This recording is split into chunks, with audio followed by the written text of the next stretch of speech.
नमस्कार। आज के इस हम एपिसोड में आपका स्वागत करते हैं। दोस्तों, मैं आप वेदांत सोनी आज आपको अगले चरण में द्वितीय भाव के बारे में बताना चाहता हूँ कि द्वितीय भाव जो होता है कुंडली के अंदर क्या विशेषताएं रखती है और उससे हम क्या क्या क्या चीज़ें देखी जाती हैं। तो द्वितीय भाव जो होता है दोस्तों, वो होता है बेसिकली मारक भाव होता है। मारक भाव, जैसे मैंने यहाँ पर लिखा है मारक भाव, और एक मारक भाव और होता है कुंडली में, वो होता है ये भी मारक भाव ही होता है। 1 2 3 4 5 6 7 सातवां, जो सातवां घर होता है ये भी मारक घर ही बोला जाता है। तो अगर किसी की मारक मतलब क्या, मारक मतलब अगर किसी की मृत्यु होगी तो किस ग्रह की वजह से होगी, वो हम द्वितीय भाव से भी देखते हैं। लेकिन जो प्रथम जो कारक मार्केस होता है वो होता है सातवां भाव। उसके बाद में अगर सातवां भाव मान लो सपोज अच्छी स्थिति में बैठा हुआ है और उसकी मार्क स्थितियाँ नहीं बनती हैं, तो फिर जो दूसरा जो मार्केस बनता है वो द्वितीय भाव बनता है। ये तो हो एक मार्क कारक के बाद। इसके अलावा हम क्या देखते हैं, सबसे पहले जो देखा जाता है दूसरे भाव से, वो देखा जाता है धन का स्थान, यानी कि धन का भाव, कि जो व्यक्ति है उसके जीवन काल में वो कितना धन को कमाएगा, उसकी वित्तीय स्थिति कैसे, उसकी आर्थिक स्थिति कैसे रहेगी। ये सबसे जो इम्पोर्टेंट पार्ट है वो धन भाव, वो सेकंड भाव से ही देखा जाता है, इसलिए हम इसको धन का स्थान भी कहते हैं। धन का स्थान, तो धन का स्थान होता है द्वितीय भाव होता है, ठीक है। उसके बाद में जो जो चीज़ें देखी जाती हैं वो उसका पारिवारिक भाव देखा जाता है। पारिवारिक भाव के अंदर जैसे कि उसके घर की स्थिति कैसी रहेगी, सुखी रहेगा, दुखी रहेगा, तो पारिवारिक भाव भी दूसरे स्थिति से ही देखी जाती है। पारिवारिक स्थिति और कुटुंब देखा जाए तो दोनों ही आपस में मिली जुली टर्मिनोलॉजी है। कुटुंब के अंदर जैसे मैं बात करूं आपसे, अगर जैसे घर के अंदर जो एकल फैमिली होती है, एकल फैमिली में कौन कौन होता है, मम्मी होती है, पापा होते हैं, बहन होता है, भाई होता है, ठीक है, और बच्चे होते हैं या बीवी होती है। तो ये तो होती है एकल फैमिली, मतलब एक जो परिवार होता है एकल फैमिली, जो न्यूक्लियर फैमिली होती है, न्यूक्लियर फैमिली जिसको बोल सकते हैं।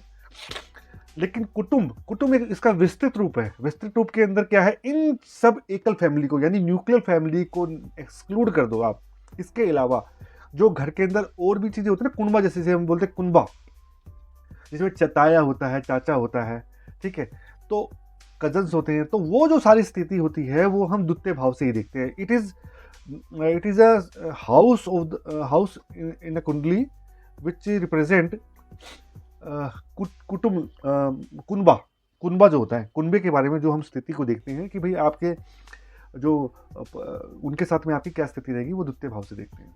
तीसरा जो होता है संचित धन, भी इसी के साथ देखा जाता है।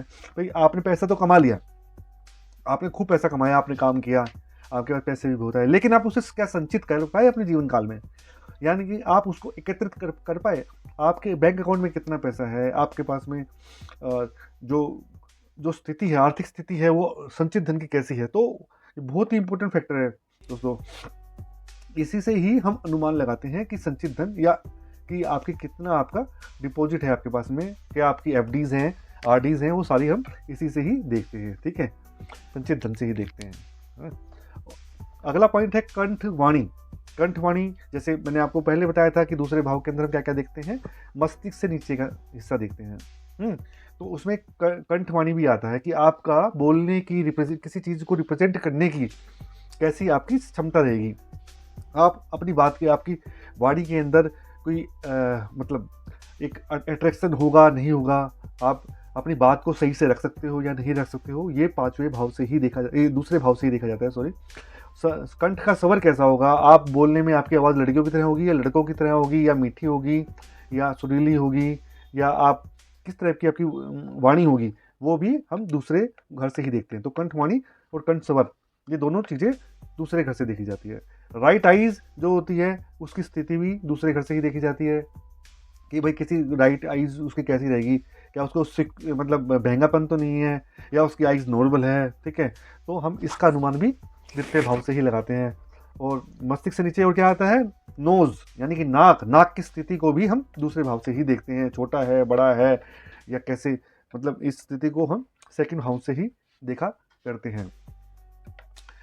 वाक शक्ति जैसे बोला था मैंने, आपको अभी बताया था कि भाई अपनी बात को रिप्रेजेंट कैसे करता है, बोलने की उसकी पर्सनैलिटी कैसी है, और कोई चीज़ अगर आप कोई चीज़ बोलते हो कि मतलब एक रिप्रेजेंट करते हो लोगों के सामने, तो उसका कितना अफेक्ट पड़ता है दूसरे लोगों पे, ये वाक शक्ति के ऊपर ही निर्भर होता है कि आप कैसे उसको बोलते हो। अगर कोई अच्छा ग्रह बैठा हुआ है यहाँ पर दूसरे भाव में, तो आपकी वाक शक्ति अच्छी होगी, आपका धन भाव अच्छा बढ़ेगा, पारिवारिक सुख भाव बढ़ेगा, संचित वन में भी वृद्धि होगी, कंठ स्वर बहुत बढ़िया होगा, राइट आइज और नोज भी एकदम परफेक्ट होंगे। लेकिन अगर यहाँ पर कोई दूसरा ऐसा कोई ग्रह है जो कि अच्छे भाव में नहीं बैठा हुआ, यानी कि योग कारक में नहीं बैठा हुआ, मारक मारक स्थिति में बैठा हुआ है, तो वो आपको इन सभी चीज़ों से आपको नुकसान पहुंचाने की कोशिश करेगा या हानि पहुंचाएगा।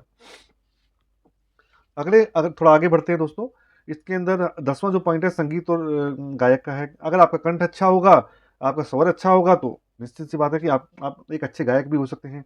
ठीक है, आपको संगीत के बारे में एक अच्छा पहचान रखते हैं, आपको अच्छी आपकी गायन क्षमता बहुत अच्छी मिलेगी, तो गायक भी अच्छा होगा। कंठ से ही तो सारी चीज़ें होती हैं, कंठ से बोलना, और कंठ से ही मतलब आप किसी आदमी को आप प्रभावित कर सकते हो। अगर आपकी वाणी में जोर होगा तो आपके सभी अभिभूत होंगे, लेकिन अगर वाणी बेकार होगी तो आपसे दूर दूर भागेंगे कि ये बंदा तो इसको बोलने का तरीका ही नहीं है। अगली है लेखन कला। लेखन कला, लिखने का, एक अपनी बात को एक बुक के अंदर लिखने का जो होता है, वो भी हम इसी से ही देखते हैं कि भाई आप किस तरह से लिख सकते हैं। तो ये भाव भी हम 11वें भाव से ही देखते हैं। तो ये तो दोस्तों होगी दूसरे भाव की बात। और इसका जो कारक जो ग्रह होता है वो गुरु होता है। अगर सपोज दूसरे भाव के अंदर गुरु बैठा है और अच्छे कंडीशन में बैठा हुआ है, मतलब अच्छे डिग्री में बैठा हुआ है, तो आपको ये सभी चीज़ें लाभान्वित होंगी और निश्चिंत ही होगी, क्योंकि इसका जो कारक ग्रह है वो गुरु ही होता है।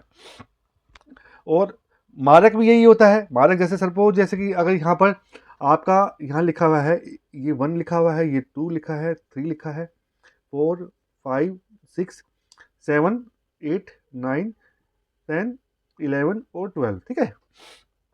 तो आपका जो दूसरे नंबर की राशि जो होगी वो दूसरे नंबर की राशि है वृषभ राशि, यानी कि वो किसकी राशि होती है? शुक्र देवता की राशि होती है। तो आपके जो इसके अंदर दूसरे भाव के अंदर पहला जो स्थान है किसका है? मंगल का है। अब मंगल और शुक्र क्या होते हैं? मंगल जो है एक देवीय स्वभाव वाला ग्रह है, और शुक्र जो है वो दैत्य स्वभाव वाला है। तो इनकी क्योंकि बॉन्डिंग की कमी है, इनकी इतनी अच्छी मित्रता नहीं होती, तो दूसरे भाव के अंदर शुक्र जो है अच्छे प्रभाव देगा ही नहीं, जिससे ये सारी चीजें अफेक्टेड होंगी। तो शुक्र की दूसरी राशि 7वीं होती है, भले ही उसको घर अच्छा मिला हुआ है, ये वाला घर इसको अच्छा मिला हुआ है, ये वाइफ का घर होता है, ये साझेदारी का घर होता है, तो ये भी इसको भी अफेक्ट करेगा। ठीक है, तो और जो मारक जो स्थिति होती है वो सबसे पहले सात, तो इस कुंडली के मैं अंदर ये कह सकता हूँ कि अगर किसी व्यक्ति की मृत्यु होगी तो किस वजह से होगी? जब उस पर शुक्र की अंतर्दशा या महादशा आएगी, महादशा अंतर्दशा सूक्ष्म दशा आएगी, तो उसके अंदर उसके योग ऐसे बनते हैं कि उससे मृत्यु तुल्य योग बन जाते हैं, क्योंकि ये दोनों स्थानों को एक ही राशि मिली है, शुक्र की राशि। तो शुक्र इसका मारक ग्रह होगा। मारक ग्रह इसका दोस्तों इसका होगा शुक्र। तो आई थिंक आज जो मैंने आपको बताया दूसरे हाउस के बारे में, आपको इसके बारे में भली भांति तरह से ज्ञान हो गया होगा। और पहले जो भाव के अंदर जो मैंने बात की थी प्रीवियस वीडियो में, वो मैं आपको पहले बता चुका हूँ। अगर आपने नहीं देखा है तो आप मेरे चैनल पर जाकर देख सकते हैं। आज के लिए दोस्तों इतना ही। जल्दी ही मैं आपके लिए तीसरे भाव की स्थिति के बारे में आऊँगा। तो आप सभी से नमस्कार, धन्यवाद।